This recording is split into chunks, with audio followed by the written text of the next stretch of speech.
Pigeon Forge, Tennessee. Steel rails above the trees. Cinnamon bread still warm in your hands. A creek cold enough to make you yelp. Stages that don't even start getting fun until after dinner. You can have all of it, but not all at once. Too many people land here. Open Google, see parks, shows, zip lines, river runs, Gatlinburg, the Smokies, Dollywood, and then waste half a day arguing in the cabin. This plan cuts that. 4 days, no guesswork, no dead hours, no what do wanna do today loop. Day 1. Arrive Old Mill, the Island, Coaster, Show. Get out early. Old Mill Square is the easiest first stop because it opens early, it's central, and it shows you the tone of the trip. The wheel turns, the river is right there. Breakfast comes out fast, and you can walk straight into Patriot Park afterward. Buy the day pass for the Fun Time trolley right there. It's only a few dollars. It runs all over town, and it saves you from driving the parkway 5 times a day.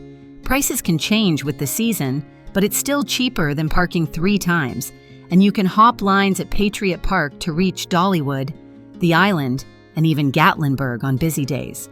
Today already tells you what the seasons look like. Spring is cool and green. Summer needs earlier starts before vans and reunion buses arrive. Fall is bright and calm. Winter is quieter, but everything in town still runs and the trolley still moves. After breakfast, do 1 indoor stop and only 1. If you like polished, story-driven, and stuff that looks good on camera, go to the Titanic Museum. If you like crime history, getaway cars, and faster pacing, go to Alcatraz East. Both take about an hour to an hour and a half. Doing both is how people burn the whole morning. Don't do that. Late morning, go to the island. Parking is free, food is everywhere, and there's always something happening. Get your shot of the fountain, ride the Great Smoky Mountain wheel. If the wind is calm, let kids do the ropes course, and eat right there. If a quick mountain storm blows through, go inside Wonderworks or Top Jump for an hour and walk back out when the pavement dries. No sitting in the car, waiting it out.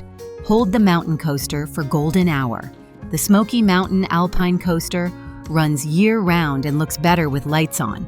If the track is wet, give it a few minutes to dry. Ride it once, enjoy it, and move on. You don't need to ride every single coaster in town on day 1. Tonight is your show, Dolly Parton Stampede, if you want horses, music, and an easy night. Hatfield and McCoy if you want louder, silly year, and still with dinner.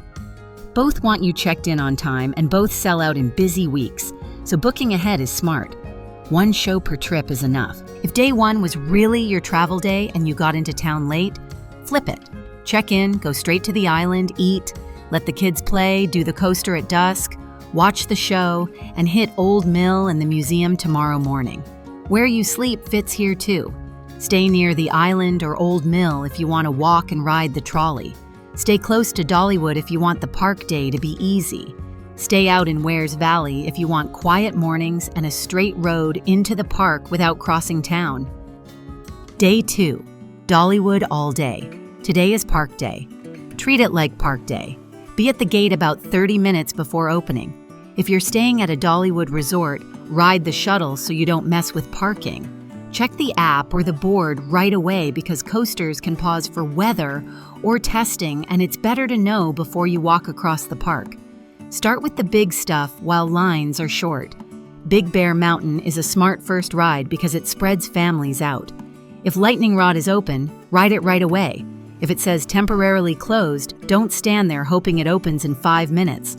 Walk to Wild Eagle, Fire Chaser Express, Tennessee Tornado, or Dragonflyer if you've got younger riders. Hit what is closest so you're not crisscrossing the park. As the day heats up, slow down. Dollywood always has shows, music, and indoor spaces. Watch one late morning to cool off and another in mid-afternoon when the sun is high. Eat near where you already are. Food prices are normal theme park prices, so don't waste time marching across the park to save $2. Get the cinnamon bread at the grist mill because people really do talk about it afterward. If mobile order is on, use it and sit while your food is made. If you want a full meal like Aunt Granny's, go early or go late to dodge the line. Dollywood changes during the year, but the plan doesn't have to. Early in the season, you get flowers and special food booths. Summer brings water play, longer hours, and those short afternoon storms that roll off the mountains. Fall brings Harvest Festival and pumpkin nights. Winter flips to Smoky Mountain Christmas with lights everywhere. You don't need a separate when to go section because you can just check the park schedule the week before your trip and drop the extra thing right into this day. If you're traveling with mixed ages, teens who want coasters and grandparents who want shade, this is the day to split up and meet back for shows. Dollywood is easy to navigate, has plenty of benches, and cell service is good enough in most areas to text a meetup spot. If rain or wind pauses the big coasters, don't hover near the entrance. Walk to Craftsman's Valley, watch the glass blowers and carvers, or ride the Dollywood Express if it's running. 20 minutes on the train calms kids, gives grandparents a break, and shows you parts of the park you don't walk through. When rides reopen, you're already nearby. If you have little kids, use rider swap on the height-restricted rides. Ask at the entrance and do it the way staff tells you. If waits climb past an hour, buy Time Saver early before it sells out. Time Saver is Dollywood's skip the regular line system. You still queue, but in a much shorter line, and it's worth it on weekends or holiday weeks. And if you want to do Splash Country as well, do not squeeze it into this day. Make the water park its own morning or afternoon so you're not changing clothes, moving vehicles, and losing time. Stay for the night hours. Lines thin, air cools, and the park looks different under lights. Ride your favorite coaster again in the dark or walk the decorated areas if your visit lines up with a festival.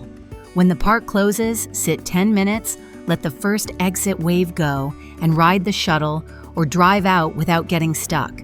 Tomorrow is mountains. You want to wake up rested. Day 3. Great Smoky Mountains. Leave town early.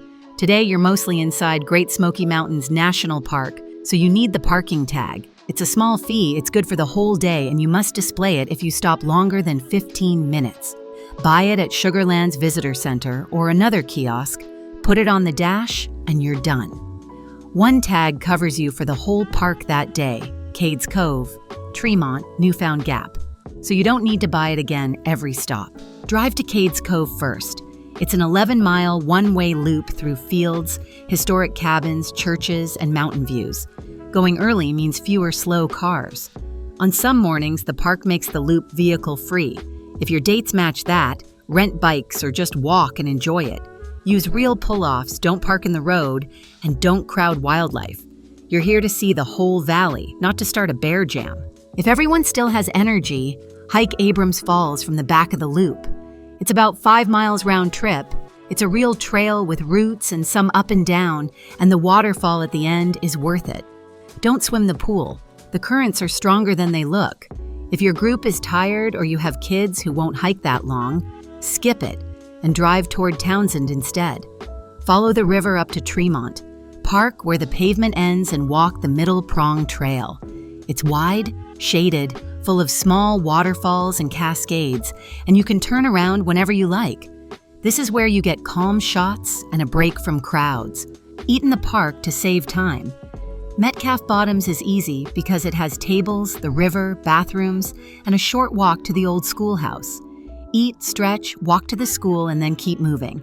After lunch, drive Little River Road toward Gatlinburg. Stop at the sinks only if the lot is open and safe, and stay out of the water. Then climb to Newfound Gap for the views.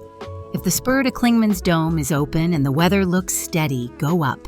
The paved walk is steep but short, and on a clear day you can see ridges rolling forever. If the road is closed because it's winter or weather hit, stay at Newfound Gap and enjoy it from there. Fall weekends can clog Cades Cove. If you arrive and it's not moving, back out and do Tremont, Little River Road, and Newfound Gap first, then try the Cove later in the day. Spring visitors can do the opposite if streams and wildflowers are the priority. To get back to Pigeon Forge without crawling through Gatlinburg traffic, take the bypass. Eat close to your cabin or hotel. You've been in the car and on trails. You don't need a long night. Day 4. Gatlinburg lift views, water, easy night. Start at Sugarlands again right after opening. Park, grab a map if you didn't yesterday, and walk the Gatlinburg Trail along the river. It's flat. It's one of the few trails where leash dogs are allowed, and it wakes everyone up without a long drive. Do about an hour and head into town. Go up before the strip fills. Gatlinburg gets crowded in the middle of the day, so ride your lift in the morning. Anakeesta gives you the gondola or the ridge-top truck, tree-level boardwalks, gardens, and a tower with 360-degree views. Skylift Park gives you the open chair and the sky bridge over town. Both are good. Both pause for wind or storms, and both feel better before lunch.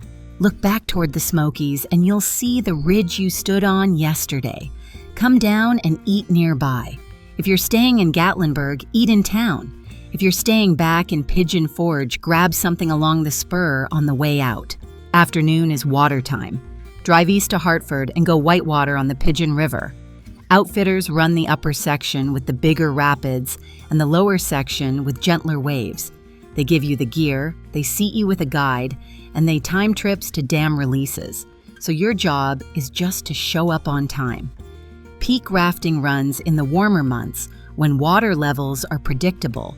In cold snaps or shoulder season, it's smarter to call ahead before you drive out. If storms or high water make it unsafe, they reschedule or refund. No arguing with the river. If whitewater is not your thing, stay west and float the little river near Townsend.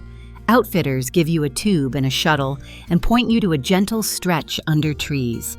Go on a warm day, wear shoes, don't take stuff you can't lose, and hold on to your sandals because the river loves to steal them.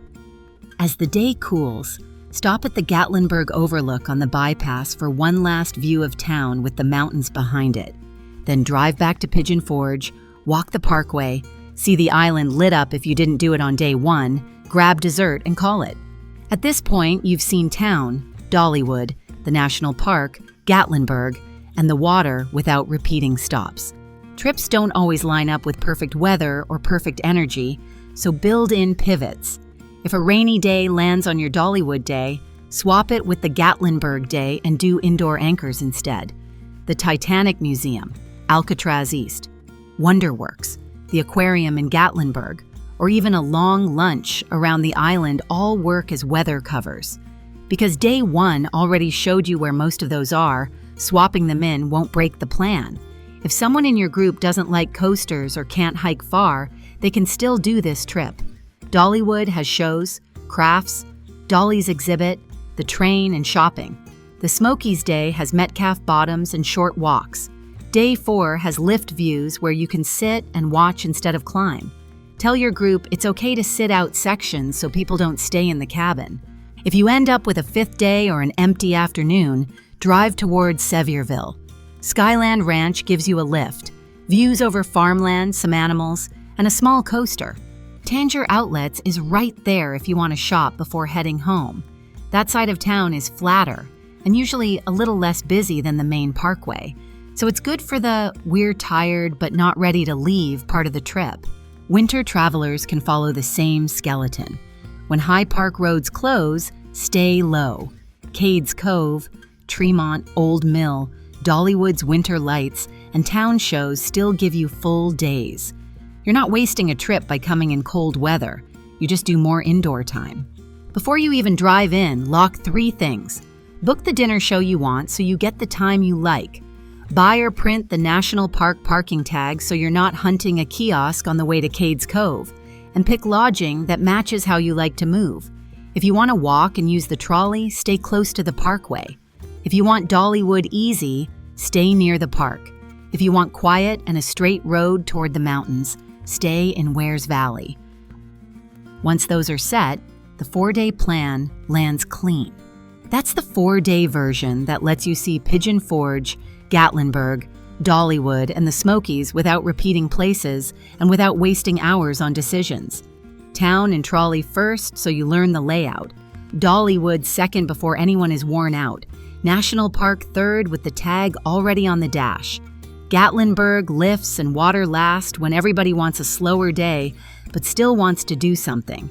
Keep the show you booked, keep the park tag where rangers can see it. Keep the trolley pass in your bag and leave one thing undone so you can come back. Next time you can flip it and do a Gatlinburg heavy trip. Or come in winter for lights and lighter lines. This video is just the clean first run.